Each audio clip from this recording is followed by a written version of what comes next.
Ushbu loyiha Buloqboshi tumani Do'lana MF'da joylashgan 1764 raqamli kontur bo'lib, ushbu yerda 10 gektar yerga sarimsoq piyoz ekilgan. Ushbu kontur 49 ta fuqarolar lotlar orqali bo'lib berilgan.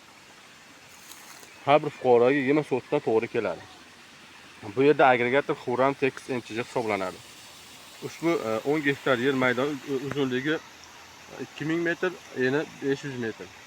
Chap tarafi paxtazor bilan ulanib ketgan, o'ng tarafi fuqarolar uylari bilan ulashib ketgan. Oldi va orqa tomoni fermer xo'jaligi yer maydoni bilan ulashib ketgan. Piyozlar tabiiy va mineral o'g'itlar bilan har hafta oziqlantirib boriladi. Loyihani amalga oshirish uchun yetarlicha bilim ko'nikmalariga ega. Kelajakda yana ushbu sarimsoq piyozni 10 gektar ekin maydoni kengaytirish ko'zda tutilgan.